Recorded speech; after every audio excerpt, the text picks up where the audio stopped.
right. I gotta say that I really like that we're recording the pod at a table. It feels like we're podding a board meeting. You know, the podcast has come to order. It's the first item of business. Why don't you pod my nagle? Okay, Chapo Trap House, agenda action item number 1. Hello, boys and girls. It's your Chapo for this week, the introduction to the show. We are coming to you from L.A. We're, of course, out here as the first leg of our West Coast tour. And got to be honest with you folks, right off the top with this one, if you were expecting this episode to be sort of informative or, like really like a deep dive or insightful or anything like that. Useful in any way. Keep listening. But it doesn't matter because we're here to have fun. We're here to keep it loose as a goose. Yep. And it doesn't matter anyway because literally just as I'm recording this, I just received confirmation that John Bolton is our new national security advisor. Doesn't need to be confirmed by either House of Congress. No advice. Just walked in the door. Is probably telling Trump as I say this to attack North Korea and Iran at the same time. Yep. They'll never see it coming. So how were the episodes you all did while I was away? They were good. They were great, actually. They were great, huh? Yeah, we felt really free and loose, and it felt better than it has in a long time. I don't know what the difference was. Yeah, it was almost like we didn't have a bunch of 3/4 full water bottles hanging around our neck. That's really unbelievable. It's a person's home is their castle, and you take one rent boy in and violate the sanctity of your castle. You have violated the sanctity of my homes, Mr. Stern. Well, I got the last laugh because I reported Shuja for doxing, and he's been banned from Twitter. Finally, get him out of here. I mean, I can only wonder what he's doing to Ganymede right now. I mean, I don't think this is time for us to hold like petty resentments. Things like Shuja not tucking in the porg. Let's see, what have we been up to since we got here to LA? Let's just fill you in on the details here. We were doing a little of this. That's vacuuming. True. That's true. Yes, vacuuming up the room. Love to clean an Airbnb. We were having 2 Roombas race. Okay. Yesterday, I had my first ever walk into a storefront legal drug buying experience. Oh, it was so cool. Now That's not really legal drug buying. If you just go into a bodega and buy heroin from the guy behind the counter, that doesn't make it legal, even if he has a card scanner. You're right. I have bought weed over the counter of a bodega, like on some wink wink. I'll have the iced tea, please. But this was an actual weed store. This is the full California weed store experience. Oh yeah, it was decadent. It was glorious. Yeah, treats and eats to your heart's content. It was so oddly sterile, the store. It was very professional. They take your ID when you walk in. The marijuana plants are arranged by type and potency, right? Yeah. There's a magnifying glasses. You can see to observe the crystals on them. And the only really... the weed culture-y thing there are these framed posters of like counterculture relics, like an R. Crumb drawing. Yes. Just on one bare wall. Yeah. And it's very weird seeing this kind of thing recontextualized in a commercial setting. Yeah, it's just like, here, hello, this is the drug store. Here is the drug culture that goes with it. It seemed wrong in Like some a corporate, it's like a TGI Fridays approach. I don't know how to put it. It's just Every place gets like a compliment of old hippie bullshit to put on the wall. I appreciate the novelty of it, but as a practical matter, they should just sell it at Walgreens. Oh, absolutely. Yeah. Well, but I did like somebody told me that the thing that has all the magnifying glasses so you examine the nugs. Apparently that's for tourists because they are so enamored of this experience of being able to just go in a store that they really want to ham it up. Oh, yeah, done and done. I went in there, I was looking through all those things going, gosh, I've never seen weed this up close before. But yeah, they should sell it at Walgreens along with heroin, fentanyl, all opioids, all weapons, that sort of thing. We're agorists now after going to the weed store. Well, this is a good news peg to our shared experience here. Apparently, Jeff Sessions, our Attorney General, probably maybe in an attempt to keep his job, he's now officially said he's considering applying the death penalty to certain drug dealing related crimes. Yep. God bless him. Wow. Just that toddler's brain that our president has where, there's all this drug problem. Execute the dealers. You have to execute them the way they die in 80s movies. So you have to throw them off of buildings onto fences or something, or electrocute them by kicking them into a substation. You can't do a regular execution. They have to be dropped from a helicopter into a volcano. I'm just sort of angry at the plagiarism. I mean, talks to Duterte once, and here we go. He's the new Dennis Leary. I'm just, that's the worst part about all this. Oh, man. And the other funny thing that was going on today, and this I will apologize for again. When we did last weekend's episode with the one who shall not be named, the one who violated Virgil's home and doxed him and threatened him, and for that he's been kicked Animal abuser. He's been kicked off Twitter. Fucking Jordan Peterson is just still at it, and it's getting even better. I thought we could just put it to bed. Yeah, we wouldn't have to talk about it anymore. What did I tell you guys? You're right. You were right. He Felix. just keeps not going making away. himself relevant with oafish hilariousness. Yeah. He is such a funny person now. Like every time, like the guys like this or Cernovich or whoever people we've made fun of before, I always have sort of a crisis of conscience, like in talking about them and giving them the attention they so desperately want, even if it's to be made fun of so viciously. Are we in fact contributing to this or raising their quotient? But at the other hand, they're just too funny not to talk about. They're very funny. And Jordan Peterson just weeping openly. You vile poltroon and mountebank. So literally the day after the Shuja episode came out, Jordan Peterson had a 5-alarm meltdown online because of a negative review of him in the New York Review of Books. Yeah. In which he was, you could hear the tears as he was typing it, and he threatened to slap fight the critic. Yep. Don't let the tears fool you. I'll still knock the fuck out of somebody. I mean, let's look at this. This is the guy who, his response to being accused of being a fascist is to threaten political violence on somebody. He says, "How dare you say I'm a fascist? I will beat you up. I'll slap you silly. I'll gladly engage you in physical contact." And that's basically what fascism is, dude. We'll go behind the ACC and I'll fucking wax your ass, bitch. Oh, we were not doing Jordan Peterson, Dan Quinn yet. Yeah, we got to build up. Yeah, to you're that. right. Sorry, we haven't built our mind palace you're right. enough yet to. We're taking the listeners on a journey that will end. I'm sorry. I'm always trying to slam it into fifth gear with Dan Quinn, Jordan Peterson. Yeah. So essentially the import of this entire meltdown was Peterson misreading the phrase "romanticizing the noble savage," which he took in context to mean you're fucking your Indian friend. Yes, because he mentions he says he claims to be inducted into this Indian tribe, and he has this intimate relationship with Indian communities, and then he basically defines that kind of experience as romancing the noble savage, which is a thing that's common in a lot of fascist ideology of sort of fetishizing and also othering what is perceived to be like a pre-civilizational pure human. Like Lenny Riefenstahl's photos of the tribes, the Maasai. Maasai, yes. Maasai. But that's what it is, yeah. And then continuing on with this, again, that the clip of him just crying.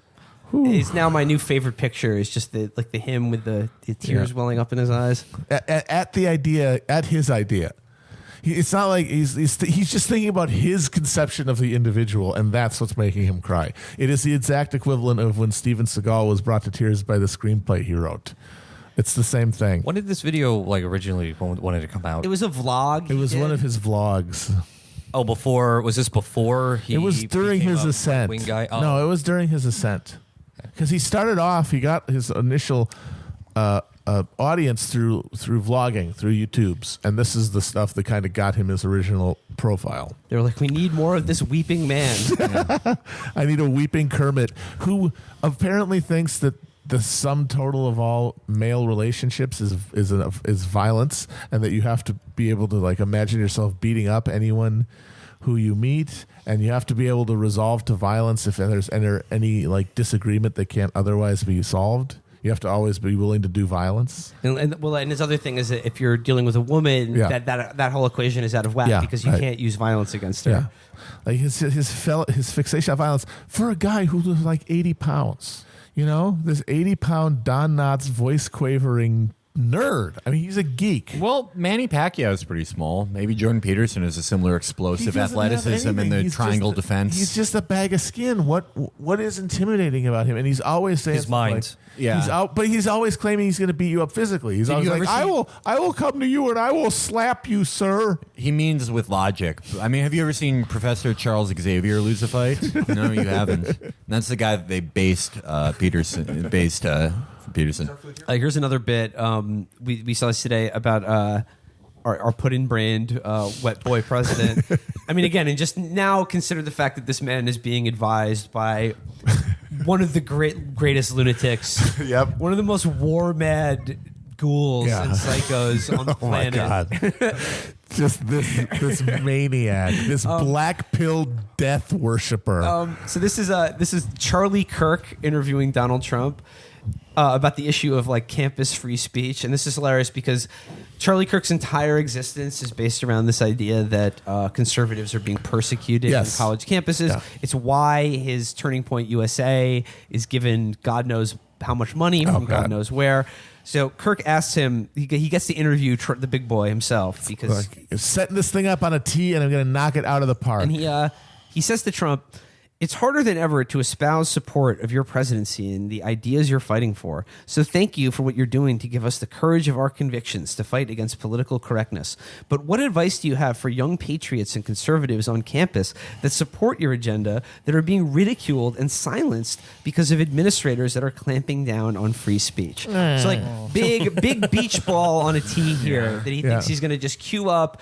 And he's going to get like a nice... He's a big old quote that could be turned into 15 different memes. You can step on one quote into 15 memes. He's giving Trump that puzzle that they give to people whose brains got harmed by IEDs where it's just 3 big pieces. He's like, come on, you can do it. Make the train. So here, before I read Trump's response, like, can you see the fatal flaw in Charlie's question here? Yeah, man, it sure is hard to be a supporter of you in public. A lot of people really don't like you and yell at people when they say they like you. Yeah, you might as well be like, President Trump, every time I go on campus, people are saying that you couldn't have had Cheryl Tiegs in 81, and actually, you've been the fake friend to Anna Wintour. So here is Trump's response. And I'm just imagining Charlie's like big gummy smile just shrinking as this goes on and on. So he says, I think the numbers are actually much different than people think. I think we have a lot of support. If they have 1 campus or 2 campuses, and we know what they are, and it gets all the publicity. We have campuses where you have the vast majority of people that are perhaps like many of the people in this room. You could call it conservative. You call it whatever you want. But there are people that want free speech. If you look at what's going on with free speech, with the super left, with Antifa, with all of these characters, I'll tell you what, they get a lot of publicity. But you go to the real campuses. You go all over the country. You go out to the Middle West. You even go out to the coast in many cases. We have tremendous support. I would say we have majority support. Go out to Overalls University, to Cowboy Boots Technical College. And then at the end here, he just says, I think it's highly overblown. Highly overblown. He repeats it. Yeah. Hey, no offense, but the entire purpose of your life is complete. Just false. drop the depth charge down your gullet and annihilated your fucking foundation. Actually, Charlie, I actually think there's literally no reason for you to be alive. You have no purpose. Your entire issue is hysterical gibberish. And the funny part about this now is that Trump saying the issue of free speech on campus and conservatives being persecuted by out of control PC leftist culture, he says it's highly overblown. And then fucking that taint Jonathan Chait had a meltdown today being like, oh, so you agree with Donald Trump now? This isn't a serious issue. He's like, I agree with Obama. And then some Obama quote where he says like, let me be clear, I think campus PC is it's a very dogmatic point of view. Now you know how much There's one thing I know about it's dog. Obama actually got mad at Oberlin when they got rid of dog gyro for being appropriative. Okay. So you have the Strange-Levian madman. Shirley, I just saw a report on CNN that as part of his interview, he assured Trump he won't start any more wars. So Okay, I'm sure he'll take him about 5 seconds to get around that one. but this would be a good time to check in, just touch base with the White House and the Trump cabinet, the executive branch, because there's been some turnover for some of the jobs. Maybe you listen to Felix and Derek go over the life and career of It's so hard living Turkey to Waddle, say Rex Tillerson. goodbye. I hate seeing Rex Tillerson go, but I love watching him leave. So He's a big booty bitch. Now, Rex Tillerson has a fucking huge ass. He's a pog. Yeah, he's a legit pog. He has a Caspian Sea of oil in that bitch. Rex Tillerson has the type of ass where you wake up in Miami in a guy's Airbnb where he spent his whole tax refund on it. Yep. Shout out to Goo Up for the Airbnb joke. Follow Goo Up on Twitter. apparently fired on the toilet. Yep. And then I think the ongoing theme here is no matter who you are, if Trump fires and embarrasses and humiliates you and you leave your White House job in disgrace, you immediately become a good person. Yep. And this was, the sort of the cant of the Rex Tillerson was, I think, best summed up by the guy who was like, imagine you're Rex Tillerson. You were running one of the greatest companies in the world, a statesman, a businessman, respected, now fired while taking a shit. Yeah. Like, good. It's like, that's good. Yeah, And you only spent the majority of your life beating back climate change research, bribing corrupt officials, being part of the military-industrial complex and pipeline occupation complex, ruining the environment, making hundreds of millions of dollars, overseeing people from the global south dying on your rigs, and having a half-deflated clown punching bowling pin type thing for a neck.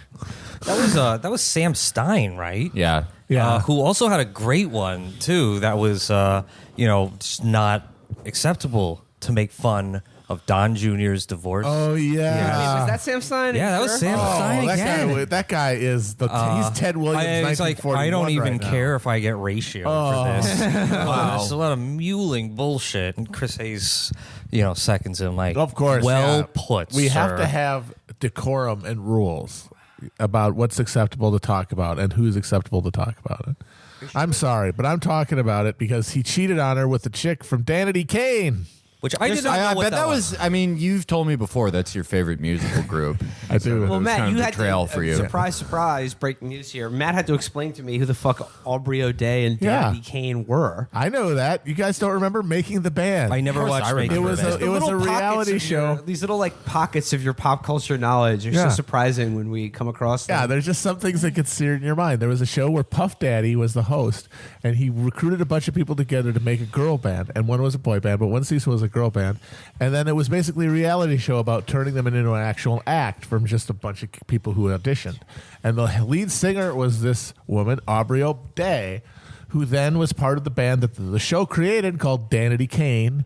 And I believe now she is a solo artist. And it's as a solo artist that she had a song on her album from 2014, what was titled DJT, and was all about how I'm in love with you, boy, but you keep me a secret and you hide me. Why is that? I like how just everyone in the Trump world is just so bad at code. Like if they were doing Pizzagate, they would just be like, "Do you have any of those not children on the way?" Like even the Guma is just like, "Yeah, I'm just gonna put your initial on my album." Well, I mean, Don Jr. is the guy who got that email. Hey, would you like to have some Russian people over to talk Russianly about stolen Russian secrets? And he goes, if it's what I think it is, I love it. Yeah. And some of the greatest journalism that I've seen in my lifetime, I believe, was the Daily Mail, which found an Instagram post on that woman's feed from Yes. around the time she was sleeping with Mary Don Jr.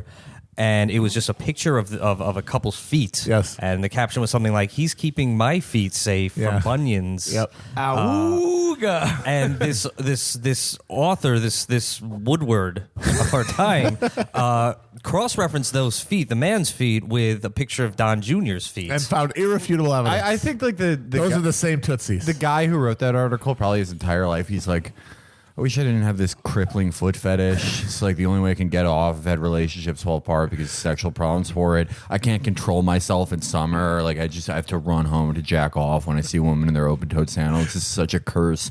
Why can't I just be normal?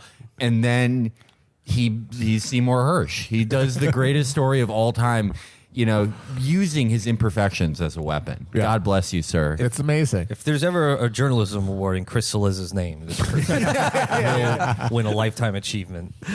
And Matt, were you telling me that Vanessa Trump, I mean, again, high turnover in the administration, high turnover in the Trump family as Yeah. well. Didn't you tell me that Vanessa Trump did like a Karen from Goodfellas to She Danity did. Kane? She said that there's something came out in some gossip article that says that she called her with her kids on the line and told her to get your own goddamn man. Aubrey ODay. Is this Mr. Diddy? This Mr. is Mr. Diddy, Daddy. your man, there's a whore in it. There's a whore in Danity Kane, Mr. Diddy. But you know what? We should make fun of it because it's hilarious. Yeah. Well, okay, yeah, that was a line proffered by many that. God, who is that other idiot? Noah Scatman. Noah Scatman. Noah Oh, yeah. Scatman from like Danger Room or wherever the fuck he writes for. Yeah. It's Danger Zone. the Danger Zone. From the Danger Yeah, okay. He was like, you know, if there's one thing, like just think about the children, or like it's really revealing of character to like, you know, laugh at someone's divorce, and it's just like, what? So that their kids are gonna have to live in two incredibly big garish houses now. Yeah. They won't have the full-time attentive parroting of Donald Trump Jr. Yeah. It's the dumbest son of Donald Trump won't be there all the time to show them InfoWars videos. Yeah. I think their lives are made so much. The prospects of their lives are made so much better by the less time they hang around Don Jr. I mean, no, I do think the kids are off limits though, because in a just perfect society, they would be taken by the state, shorn of their last name, and educated by Bob Avakian.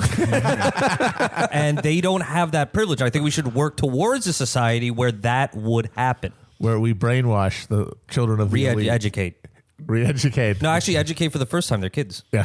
There's brainwash. There's nothing funny about a woman from a reality TV band fucking the extremely gummy son of the dumb president, Now, writing a song about it that like 30 people listened to on Spotify and didn't put together until this year. There's nothing. Do you think it's funny that Donald Trump is going to show up in court wearing his "Keep Calm and Chive On" shirt when they say that he can't take them wolf hunting in Alaska on the weekend? Do you think that's funny that Don Jr. is going to cry during the Chive St. Patrick's Day celebration next year? Yeah, no. The funny thing about Don Jr. is, you know, you look at the Trump kids and you think, who's the dumb one? It's got to be Eric, Yeah. right? look at him, He's the actual like Habsburg diseased face one.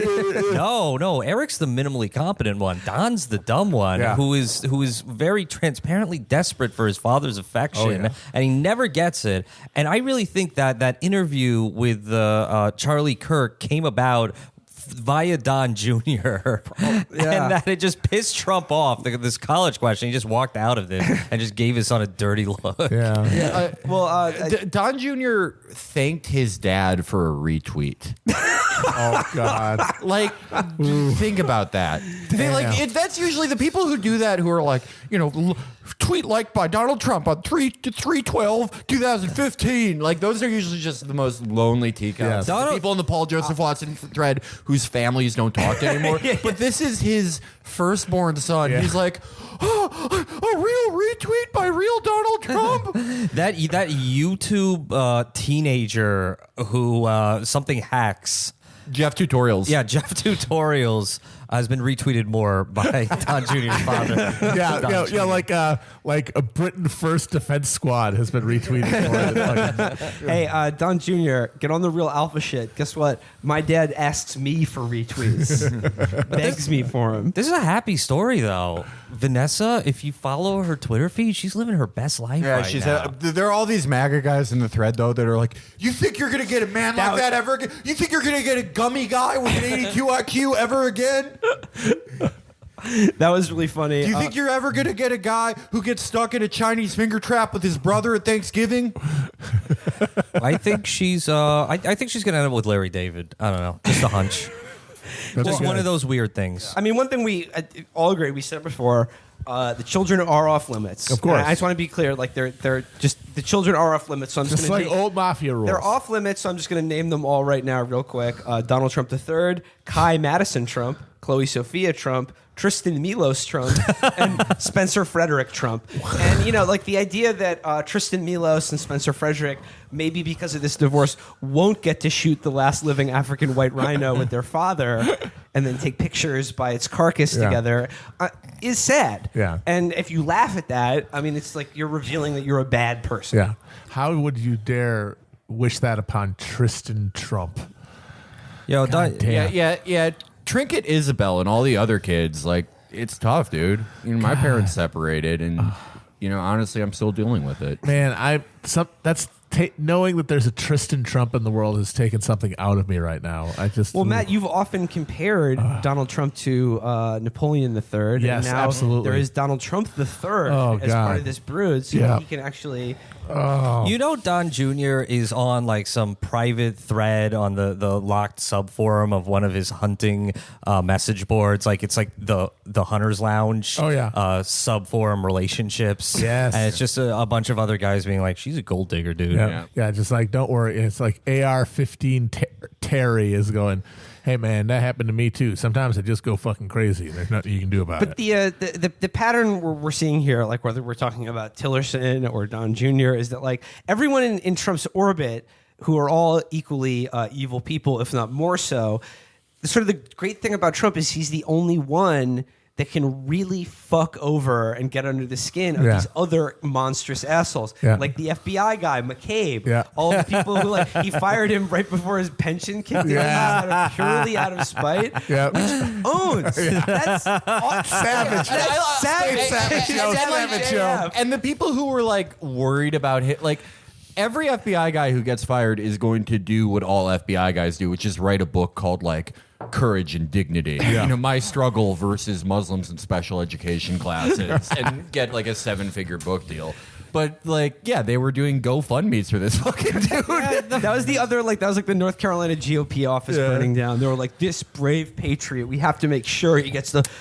Like, McCabe was just like, me and my wife are going to sail around the world right after this congressional hearing. And now what happened is that in addition to whatever GoFundMes are going on, a Wisconsin Democrat hired him to his security staff for his office for a week so that he would be qualified for his beloved pension. Oh man, if just any type of teenager holding an unidentified box is within 100 miles of there, Andy McCabe is going to, you know, maybe accidentally hit 3 civilians and kill a witness by accident. The FBI is not perfect. No one's perfect, but oh no, we just sprayed some more CS gas in there. Oops. Yeah. No, but like, best of luck. Have fun with that other guy. That's what Trump's saying to McCabe right now. Yeah, so as soon as like anyone comes into his orbit and then, is swatted and spins out of it wildly and crashes and burns, they all become now like, there's this sort of ritual where they're being inducted into the sort of brotherhood of decent society again, and that they're sympathetic figures in some way. Even Don Jr., one of the most revolting people alive. Yeah. Like he's always going through a divorce, so it's not funny to laugh at. I think it's an article of faith that people are rendered sympathetic by falling like that, because the alternative is that there is no redemption. Like there's no hope of recapitulating society, you know? Like the fractures that we have can never be mended if we can't forgive. Well, it reminds me of something. It reminds me of like the sort of Robert E. Lee rehabilitationist shit, the things people do with Rommel about, well, you know, actually I didn't like Hitler. He wasn't that good. He was a great general. Or like, it's this weird thing where I No, think, he wasn't. He sucked. Yeah, that's why he was. That's why he was in North Africa. Yeah, It's like, right. oh, this guy's the greatest baseball player of all time. He plays for a AA farm team. But I think there is this very good human impulse to want to redeem people, and that acknowledges many things are horrible and degrading and painful. Like, we acknowledge that war is the worst thing that can happen, but because we're so hierarchical in our mindset, we don't go, well, maybe like for the average soldier it was awful, even if Nazi Germany was terrible. Like, war is awful, and like we did our own war crimes in Dresden, and like we should avoid ever having a war. But because we're so deeply hierarchical, we're like, actually the head guy was pretty cool. So it's the same type of thing here, where it's like you can have this very real impulse where it's like modern life is very painful. People are very alienated. Everyone's watching you all the time. Everyone sees you fall. It sucks. This is a deeply atomized time. But instead of looking at that for like the average person, it's just like, well, not like the head guys. They're still people. The guy above me, he's still a guy, because we also have this bootlicker thing cooked in. I mean, the fall of one, of course, is only part of the story. The fall of one leads to the rise of another. So, for instance, Tillerson out at the State Department in Mike Pompeo. Yeah. Mike Pompeo coming over from the CIA. Yes. Mike Pompeo, a religious fanatic Yes. and lunatic. Again, another guy who believes that like we are at war with Islam. Yep. Not countries that are. No. We are at war with Islam, the religion. Good luck with that. A thing where a billion plus adherents. Go for it. What was another greatest hit from Mike Pompeo? Do you guys remember anything? He's one of those guys who always screeches and squawks about why aren't you condemning this moderate Islam whenever there's a terrorist Right. attack? That's the sort of like global sophisticated version of what about black on black crime? Yeah. Yeah, no. So he's at the State Department, and John Bolton is the national security Fuck. advisor. Oh God. So Jesus Christ, and then he's out at the CIA. In at the CIA, who will now she will have to face a confirmation. Yes. Right. Is what's her name? Gina Haspel. Gina Haspel. And again, similar Or Haspel, sorry. Haspel. Yeah. Gina Haspel. Similar to the Don Jr. thing, or the sympathy that's engendered for these rotten people when they flame out in spectacular ways because of their own hubris and, let's be honest, voluntary involvement with the Donald Trump administration. It's not even like they quit out of honor. They literally wanted to serve until Donald Trump was like, sorry, you lose. Goodbye. So, similar to this, Gina, damn Gina, you tortured a lot of people in Thailand. But now she is being now held up as, the country, hey, this is the first ever woman CIA director. Yeah. And then, it's just the line was sort of surprising. The certain quarters who talk about breaking glass ceilings are suspiciously silent now. Yeah. And it's like this person literally was running the CIA torture site in Thailand where they were like drowning people and doing Christ knows what else. And again, and then of course the defense of that is, look, it was legal at the time. She was ordered to do it. Yeah. They are trotting out that she was following orders. Absolutely. Defense. Yeah. And they're like, she did her job, and she served competently and did the best thing she could. And it's just like, if you did that and then continue on in this career, like, you have no fucking soul. No. Like, you're just Yeah. a husk of a person Yeah. with who's been scooped out completely and just hollowed out by irredeemable war crimes. Yeah. I will give credit with the Gina Haspel thing. Like, a lot of quarters that we expected to be like, well, this is, it's the first woman, like the libs. They were like, no, some women are evil. We can celebrate this. The people who were doing that were more like the NatSec bootlicker types. The people who will justify anyone doing torture. But it is interesting, like, people who, it's the same thing that happened under Bush. When a Republican is in there, things like torture, things like the murder of civilians or surveillance, it stops being a pragmatic necessity, and you stop congratulating the breaking of glass ceilings. They do see that it's right and wrong. They just happen to excuse it when it's a Democrat in there. Obviously, with Trump, it's worse. They're killing more civilians. There's probably more torture going on, but. Well, I think a lot of the reason that was just specific to Obama and the decisions that he made when he came to office, because Bush supercharged the national security state to a level that we had never ever seen before. And Obama faced a critical decision. Am I going to continue with this, or am I going to take active measures to draw it down and restore some state of normalcy that perhaps would resemble the Clinton years when the military budget was actually falling? And he made his choice, and the people who were enamored with him fell in line behind it. In the Haspel thing also reminded me like the perfect representation of this mindset. That Nicholas Kristof tweet where he references the fact that like the CIA agents who worked at this black site and had to waterboard someone like 70 times in a row were like crying. And they were like, oh my God. And he was like, what did he say? He's like, that's not a sign of weakness. That's a sign of strength. Yeah. And it's just like, they felt bad about what they were doing. So like, you're surprised that if they were laughing and being gleeful sadists, that would be disturbing. But the fact that they're like, I can't believe I have to do this. Why? Well, they basically have an idea that, yes, there should be a taboo against torture and things like that. But we also have a philosophical duty to our fellow man to, if there's a dangerous enough situation and there's something where the only way to get information about it is torture, we have to be able to choose to do wrong in the greater service of preventing a terror attack. So it should feel like a transgression. And if it's feeling like a transgression, that means that it's being regulated basically by your conscience, and it will be brought back into line. If you don't care, if you just step out of that line without any kind of concern, then you'll just do it over and over again. It is the fact that they feel bad about it that's going to keep them resistant from doing it again unless they really, really have to. I have a simpler explanation. They were crying because they're weak. They're weak people. And cowards. Crying is toxic masculinity. I'm just going to say it right now. Last time I cried about a Abu Zubaydah. Go home with that other guy.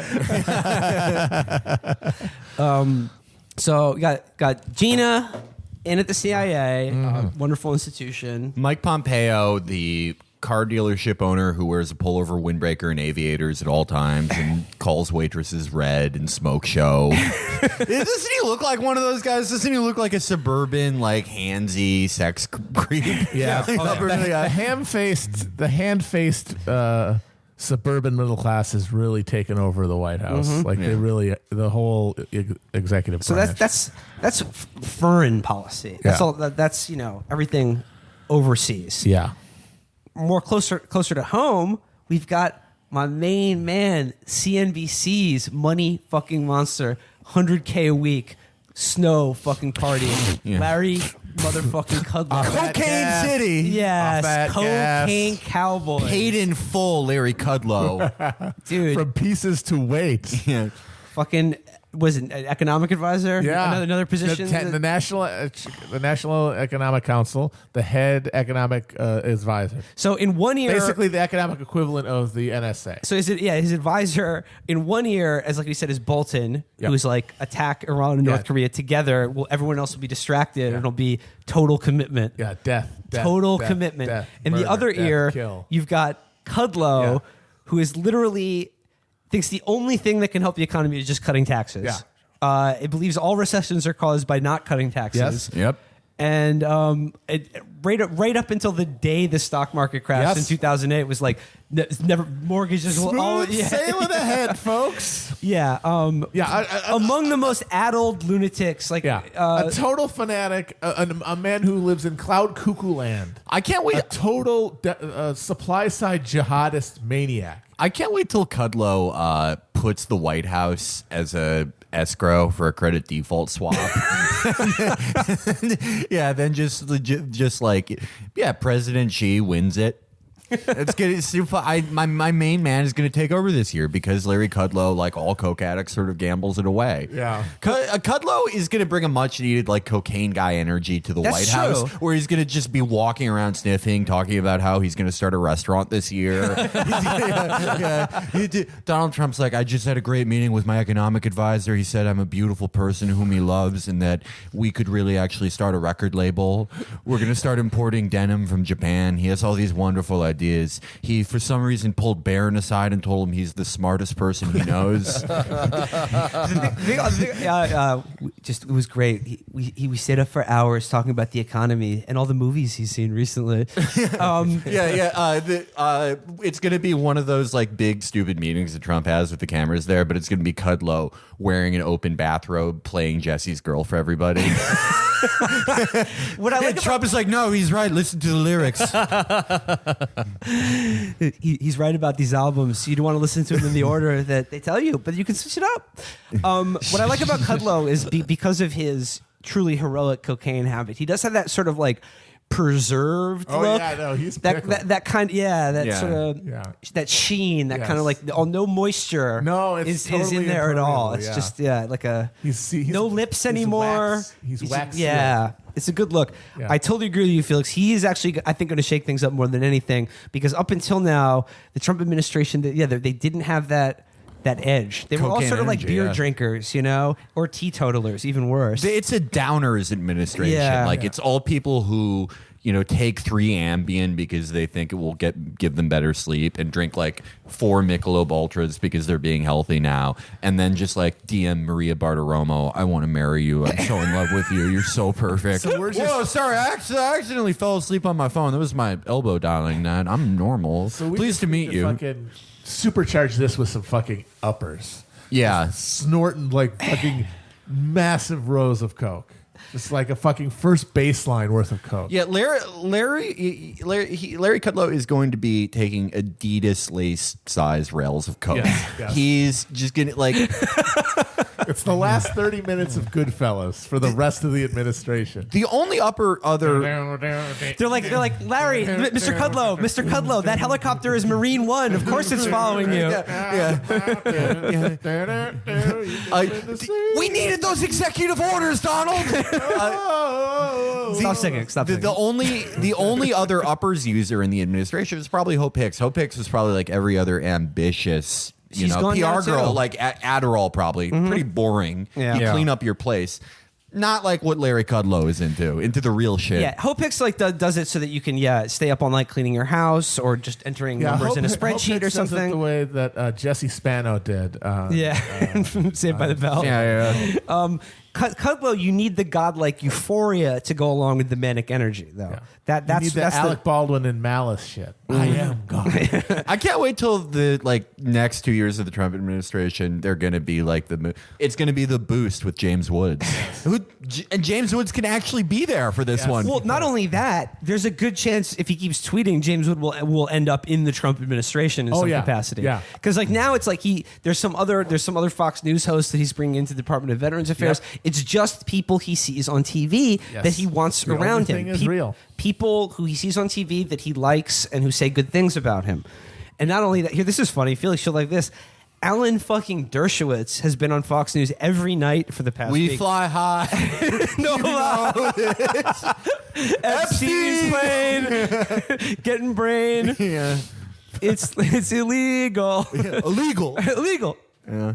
Children. Yeah. We're not implying anything. No, this is all alleged. His name was on those flight logs. That's all. Along with Donald Trump. So what? It was so what? And Bill Clinton. Who cares? Who cares? Guys being dudes. So Dershowitz has been on Fox News, auditioning for the role of White House legal counsel, like the John Dean role, by saying that guy just quit.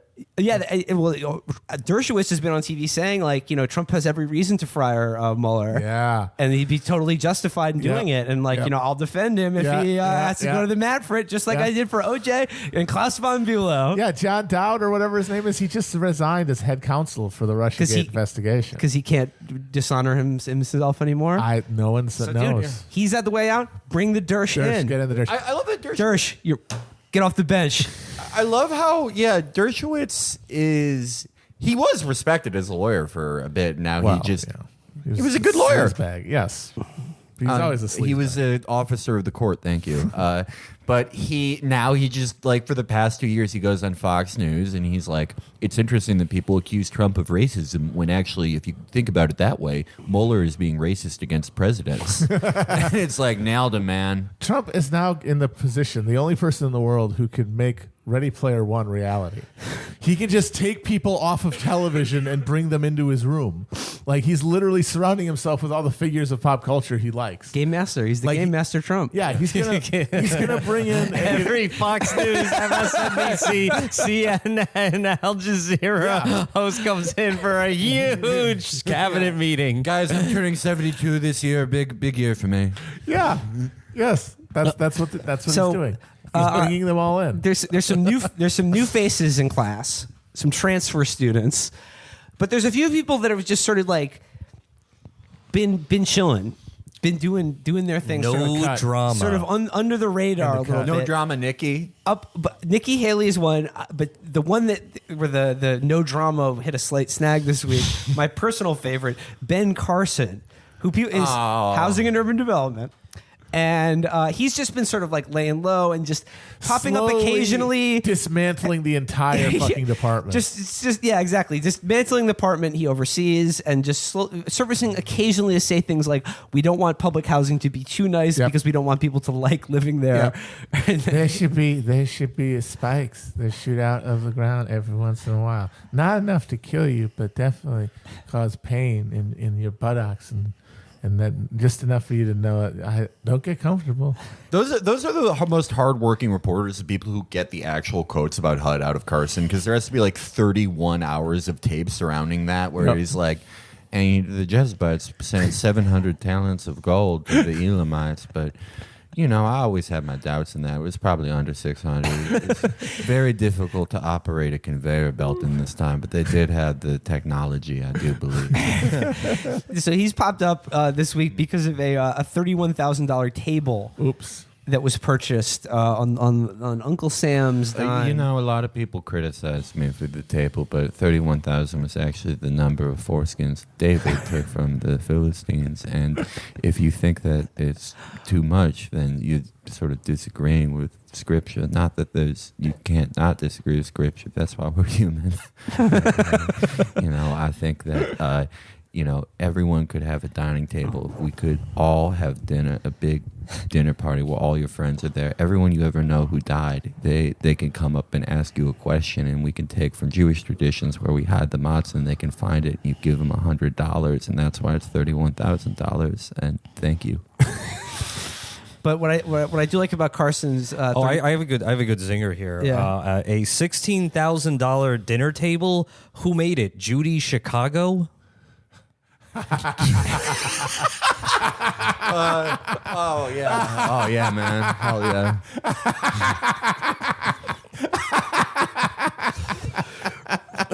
Riff of the day. Amazon gift card. Riff of the day goes to Virgil. Amazon, give this man an Amazon gift card. That's right, man. That's really funny. Can you believe Google Judy Chicago, everybody, for a delightful treat after this episode. Can you believe anyone ever gets mad at this show? I know, it's delightful. That's such a nice joke. Oh, that's good. That's what we're here for. 100% clean comedy. Virgil is hurting anybody. Clean comedy consultant. Well, the punchline to the Ben Carson story is that he blamed his wife. Yep. He's just like, He said, I sent her shopping. And she went buck. And people have made this observation. He used the women be shopping defense Yep. in congressional testimony. Yeah. So there's that. But again, who cares about the table? Let them buy the nice table. Yeah, who cares? Gives a shit? Yeah. I mean, it seems like the real climax that we're all Mueller. am hoping for dearly is him Mueller. finally just firing Robert Mueller. Mueller. Oh God. Well, it will be the apotheosis of Twitter and the internet. We've talked about it before, but God. at this point, why wouldn't he? Because okay, this is a good. That asshole Jeff Fuck was on Twitter, and he was like, I beg you, sir. Like, do not fire Robert Mueller and create a constitutional crisis. Like, the Congress will use its remedy known as impeachment or whatever. No, they won't. Sir, he should know. He must know by now that the Republicans in Congress are not going to allow him to be impeached. No, they're not going to let. They're not going to. Any Nazi used car dealer in their district will beat them in a primary by saying he voted to get rid of your big sweaty boy. Shout out to the actual Nazi who just won the Republican primary. Illinois 3rd District, baby. when the entire rest of the country is like, this can't get any lower, Illinois is like, want to bet? Yeah. J.B. Pritzker, Bruce Rauner, who almost lost, Lipinski. Yeah, Virgil, you're elections and politics wonk. Do you think that he would be impeached by the Republicans If he Congress? fired Mueller? If he fired Mueller, yeah. I mean, it's tough to say because Flake was the only one to come up and, make it very explicit. Like, wait, if he does this, yeah, I will vote to impeach him, right? And he's or the one vote to who's remove not him. up for re-election. Right. And the real question is the impeachment bill obviously has to originate in the House and requires, 2/3 for that? Or is that just a simple majority? I think it's a simple majority, right? Yeah. You need 2/3 in the Senate. I mean, in what universe does, if Paul Ryan is the Speaker of the House, does he allow that to happen? Why And in would what he even universe bring it to the- do bring it to the enough table? Republicans allow a discharge motion? I mean, and if this happened before... Well, actually, if impeachment motion, I think is a privilege motion. So I think the Democrats could just, submit their own impeachment bill, which they did earlier this year, and they got like 80 Democratic votes on that, something like that. Yeah. So you would need the entire Democratic caucus plus 40 Republicans. Yeah.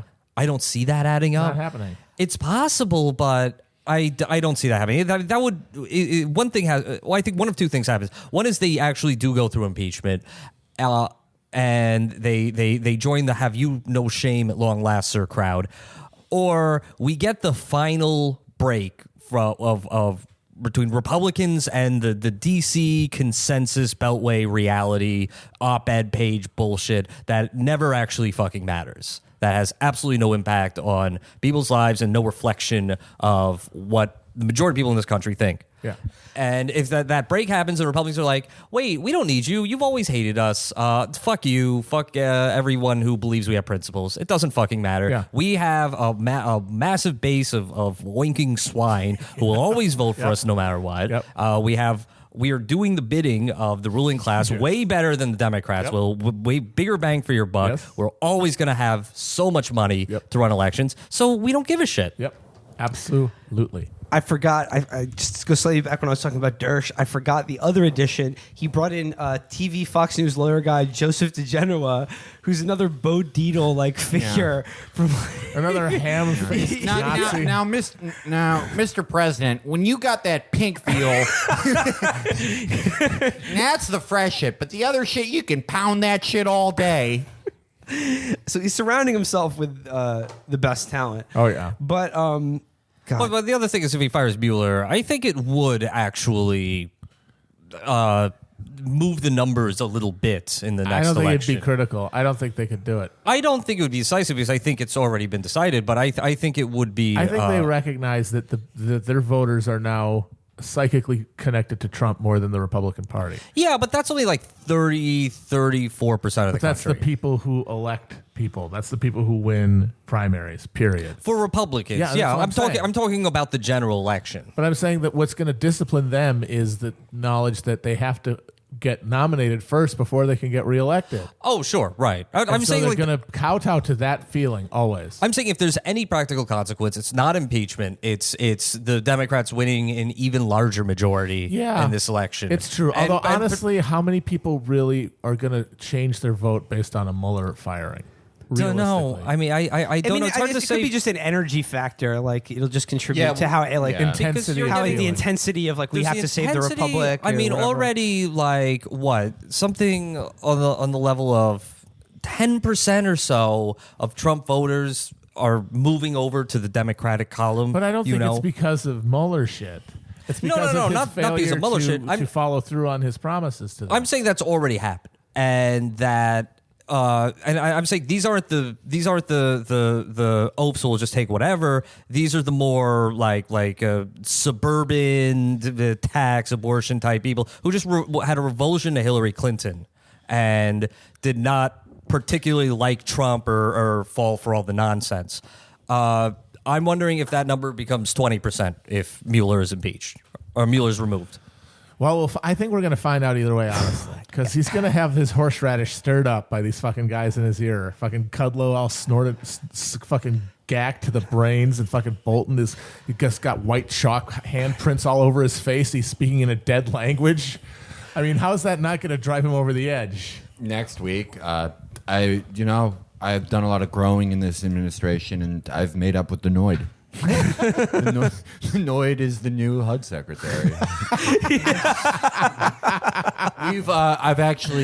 I've been given a list of names from the Dan Quinn universe, and I'm hiring all of them. Chet Zawalik. Let's do it. Let's do it. Yeah. When we realized Bolton was coming in today, we just started reading this defunct Twitter account.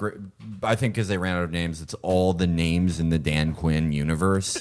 Dan Quinn, all these are real people, by the way. We haven't talked about Dan Quinn in a while, so could you just give a brief reminder for maybe people who very simple. Dan Quinn is a mid-40s former Notre Dame college football player who says he was set up and expelled because he made the play, the most legendary play in college football history, by Lou Holtz, who he calls Lucifer Lou Holtz, and says looks like Hitler and conspired to ruin his life. And then after years of doing meth and fighting amateur boxing matches, he discovered that when you take the natural sugar replacement stevia and blend it in water, it removes the toxic floating soap that gives people cancer. It can also be used as a cocaine substitute. Furthermore, that if he smokes blunts dusted with stevia, he is both impossible to knock out and has blazing fast hand speed. Dan Quinn asserts that he is a black boy trapped in white skin, in his words. He has intoned to Lucifer Lou Holtz. Lou Holtz, have you ever seen a white boy dance like this?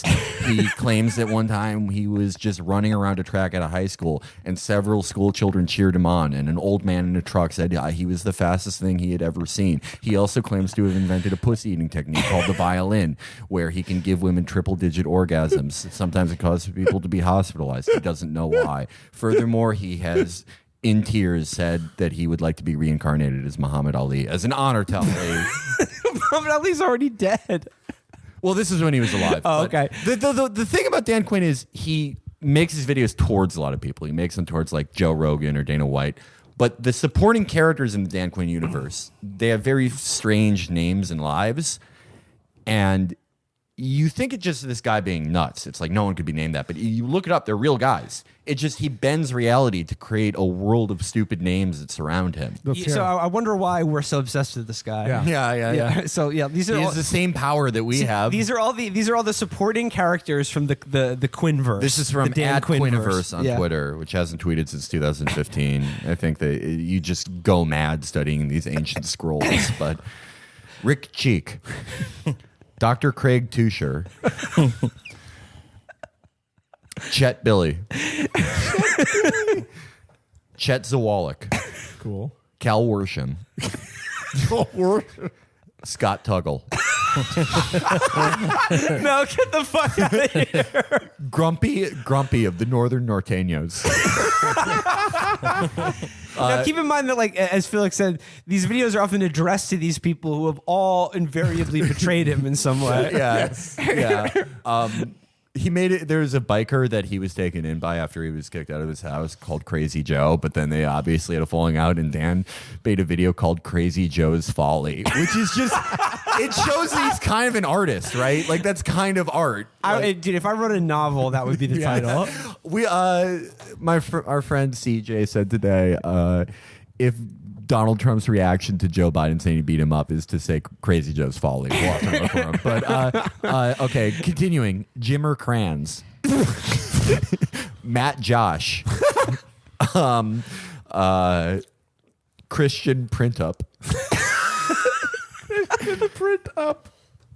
Mike Karts and his brother Keith, Dave Aroni, Tara Chow, which is actually not a real person. That was someone catfishing Dan. Jimbo Galloway. Rick Vardell, not a great one. Ronnie Lott and Mike Stonebreaker. Foge Fazio. That's a real guy. Yeah. He was the defensive coordinator for the Vikings in the 90s. Ross the Grizz Clifton. Kalani, the most beautiful fucking dog in the world. Don Bunch. Dave Huckabee. Pete Roomba. Mitch Maryland. Dr. Herb Akers. Mark Brannon from Tequila Sunrise. Treba Sample. Crazy Joe. Shatterack.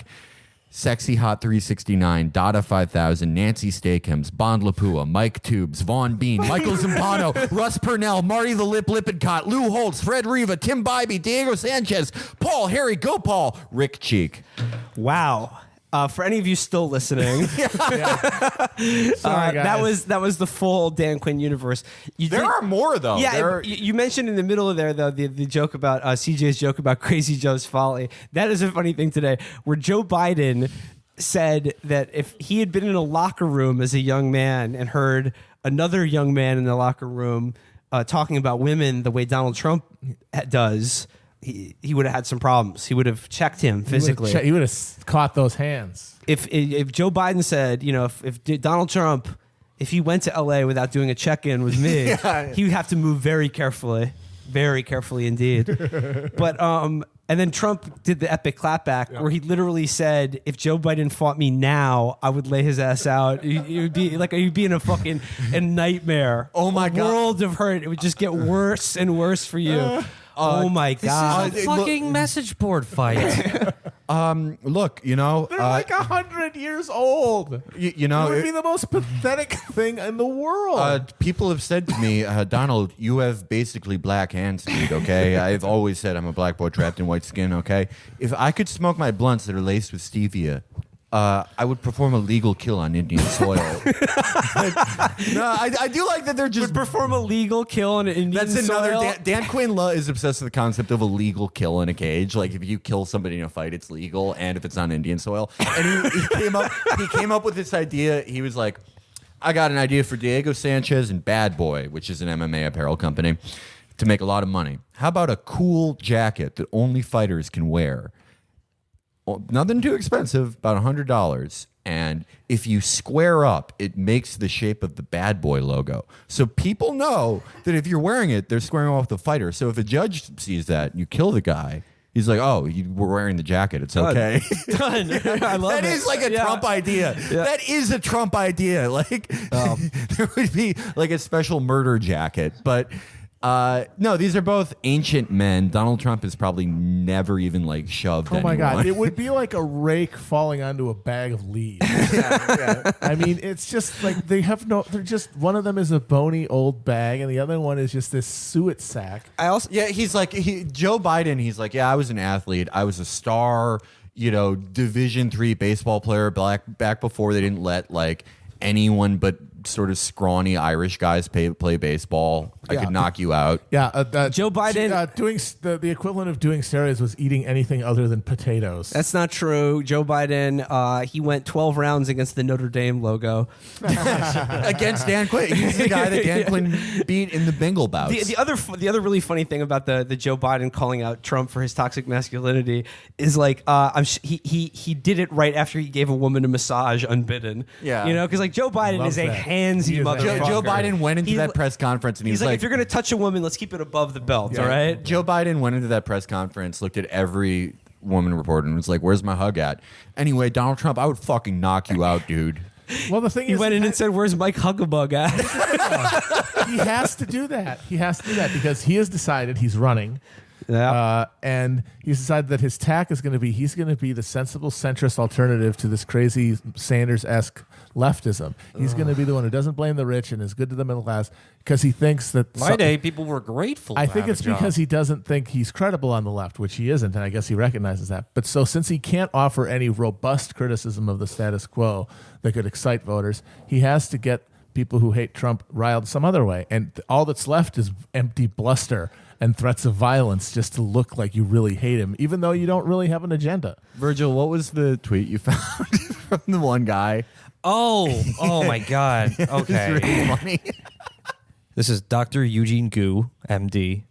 Joe Biden saying he would take Trump behind the gym and beat the hell out of him is completely inappropriate and encourages violence among males. I just love the idea of some kids in a play yard just choking each other out because they got riled by these grandpas. Yeah, Joe Biden's so fucking cool. I want to be like him. I think that Dr. Gu, a surgeon scientist hoping to cure heart and kidney diseases in babies, would know a thing or two about masculine aggression. What was the joke you had, Virgil, where it's like, who can forget the uptick in violence after Grumpy Old Men came out? It was really good. Oh, man, that would suck if, like, you were going in for, like, an appointment. You have a heart problem. And you're like, oh, I'm going to look up my doctor. And then you see him like what? That's the first line is about. The second line is blocked by real Donald Trump, which is it's an indication of how the internet poisons your brain. It's a self-inflicted mental illness. Yeah, don't be like this guy. Be like us. This guy could have cured heart and kidney diseases in babies by now. Instead, he just posts crap like that all day. Yeah, be like us. Don't even attempt to cure childhood cancer or heart disease. No, I could if I wanted to. I'm not going to. What do you think? Yeah, what do you think we'd be doing if we didn't have online brain poisoning? Yeah, fuck if I know. So that I would have come up with a cool jacket idea. So we've. Oh now I'm curious about this. I like to think I would be an archivist. Oh, you'd work at the Internet Wayback Machine? No, there wouldn't be an internet wayback machine. Oh, okay. There's no internet. It would be the book wayback machine. I think I would have been like a special type of Green Beret who's allowed to leave on the weekends to star in pornographic movies with Lisa Ann. What about you, Matt? Me what? If you didn't have internet brain poisoning, Oh, God. what would your life be? I would honestly be Ignatius J. Riley. Yeah, you would be. Buried in tomes and trying to write my own grand thesis in a basement somewhere. See, that's the thing. That book, Reeking of hot dog water. that book is so dated because that guy today would have a $10,000 a month Patreon and a YouTube channel where he blogs wearing a clown mask. Well, or that's the something. thing is that and the he'd be like modern called era- Dr. Psycho. I mean, that's what I'm saying is it's just I would have the same compulsions, but I would have a more kind of stuffy and awkward way to express them through books rather than just being able to dump my brain onto the internet. Oh, I'd also be really into miniatures. You'd be like Those that are cool. Marwin Saul guy. Who? Marwin Call. Marwin Saul. It's a good movie. I think I would have probably been like a lawyer in finance. Not because Sorry, I'm late, Your Honor. I want to fucking kill myself. No. I respond to minor inconveniences that way because of the internet. I think I was a pretty like level-headed, nice child before the internet. My mom cannot call into the show and say anything. I gotta say, if we hadn't had the internet, I definitely would have read more than 5 books in the last 2 years. That's for sure. Oh, Jesus and Christ. but you know, Who Moved My Cheese and 12 Rules for Solving the Chaos. Those are 2 important books. Oh, I also would have invented the board game Ticket to Ride. Oh, is that? It's a train sim. It's not a sim. It's a turn-based train sim. Is it a board game? It's board. It's one of those German board games. Those are really complicated. Oh man, you already have something as exciting as board games, but it's made by Germans too. Those guys know how to party. Well, Will, what about you? This is called real actuary combat. It's funny because they are like that. I mean, I would have been a successful book editor. So that's a vision of things that could have been. And up until now, we've been discussing a rather dark vision of politics in the future. Yeah. I mean, we're keeping it real with you folks. We're not going to sugarcoat it. Yeah, we're keeping it 1600 like always. However, I do want to talk about a different vision of politics that if only we could allow our hearts to dream of, perhaps these problems, wouldn't seem so bad. Perhaps we could roll our sleeves up and fix the problems, be problem solvers in this country. Problem Solvers Caucus. Activate. I'm talking, of course, about, the East Coast was swamped with a snowstorm, and today, wouldn't you know it, Republican Jeff Fuck and Democrat Cory Booker spent the afternoon snowballing each other. and I don't mean they were spitting cum into each other's mouths. Well, they were figuratively. Yeah. I have to go now. My planet needs me. This started way later than we planned on. Oh, you're being serious? I have to have dinner with Patrick Wyman. I didn't think it would run this long. Okay. Chris, leave this in. I want the audience to know he's making deals. I'm not making deal. I'm just having dinner with my buddy from MMA journalism. Are you doing Go Off Kings later? Yeah, I am. Cool. But I want to say thank you to Jack Wagner and Brandon Wardell for letting us use your equipment. And we recorded 2 great episodes of Yeah, But Still, which you can check out on iTunes and SoundCloud. Thank you so much, Jack and Brandon. Yeah, thank you for hosting us. Thank you. Actually, now I'd like to use this opportunity to no platform Brendan Wardell. I will get the DSA leadership needs to stop palling around with this character. His views on everything are wrong and odious, and we would never have him on the show. No, there's no room on the left for a Brandon Wardell. Yeah, or stop any of his palling around. acolytes. Stop palling around with Wardell. Yep. Bye, Felix. Bye. My car will be here in 5 minutes. I'll hang out. Okay.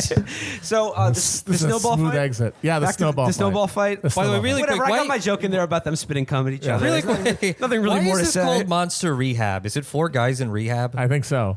Monster Rehab is called Monster Rehab because of a special mix of hydration and a low glycemic index. See, Monster Rehab only has 10 calories per can. That means that it has less sugar than a regular Monster, which can have up to 54 grams. There's like 500 chemicals in this. Yeah, you know what also has chemicals? The air you breathe. That's You wanna true. Stop doing that. That's true. Monster Rehab is called that because it energizes and hydrates you at the same time. It rehabilitates you. Hundreds of people are going to get annoyed. Like they're like, yo, they're shilling for Monster Energy drink. What the fuck, man? No, I'm actually doing the most moral thing you can do. I'm raising awareness of Monster for free. It's an up and coming company that I believe in. Rehab the beast. Yeah, you know when your beast gets 3 DUIs and Sam Stein is like, guys, can we not laugh at the beast for getting DUIs? He's trying to get his life on track, and the beast is like, thank you, Sam Stein. If only I had a low-calorie but high-in-taste energy beverage, an energy tea from Monster Energy for beasts like me. I'm about to go beast mode in this rehab and save my own life. And Chris Hayes is like, I agree. This Twitter needs more of this. That's what the beast sounds like. He sounds like my other impressions. Anyway, smooth exit there by the Yeah. beater man. Okay. All right. Well, I feel like professional I feel like this is broadcasting. a decent time to kind of wrap things Yeah, I up for think the it's show. we've been going long enough. But we haven't do need to finish our dispensary anecdote. Oh my God! Wow, this is like Ulysses. Call Yeah. back. Coming back No, to the Finnegan's Wake, you beginning. mean? Jesus, what? Finnegan's Yeah, Wake. That's the whatever. one that goes in a circle. Oh, okay. So Whichever. after we left the dispensary, we got an assortment of treats, and we just opened it up right there on the street, in broad daylight, and we just started eating them. Yeah. I had a Sour Patch Kid, but it was like weed. It just felt so civilized to just walk Civilized in. is a good do word something. And Just buy some drugs. and then you, me, Matt, me, myself, Matt, Virgil, and Amber walking around L.A. We took a trip to the La Brea Tar The Pits. La Brea Tar Pits. Something I've always wanted to check out. Yes, seen one of the finest films of the last 20 or 30 years, Volcano. That was where the volcano happens. It was in was, those La yes. Brea Tar Pits. Those are the scenes where the first sparks of sexual tension between Tommy Lee Jones and Anne Heche start heating up. It was I'm the beast. I got caught in the tar pit. I drove into the tar pit. All right, bye for real. Ooh, this is going to be a divisive ep, I think. I think it's good. I've had fun. I've had fun. I just think it's going to be a mixed reception. Okay, well, we liked the tar pits. That was the story. We were high, so of course we liked it. We had a lot of fun. Yeah, there's all the little bubbles and gases and stuff. You guys want to close on a couple promos? Promos. All right. We're doing a show Sunday in San Francisco in the afternoon. And if that is the future for you, tickets are still available. And if it's the past for you, I hope you they're- had fun. I hope you had fun. Good way of putting it. Buy the book. Yes. Subscribe to the newsletter and add, if you are a Patreon subscriber, you are already subscribed to it. It's mandatory that you read it. Add newsletter at chapotraphouse.com to your address book so you get it. Now, just because you've added newsletter at chapotraphouse.com to your address book doesn't mean that's one of your contacts, doesn't mean that's your buddy. So don't, just pop on a bunch of emails there. Whatever you do, please. Please don't do that. Don't import it automatically when you make a LinkedIn account or whatever. It's just pro forma, totally. Another gem. triumph. Another triumph. Tucked away in our, Oh, boy. in our pod safe. Oh boy. All right, guys. See ya. Bye. Bye. Yeah. Bye. Bye. Yeah. Bye. Bye. Yeah. Bye. Bye. Yeah. Bye. All right. Yeah.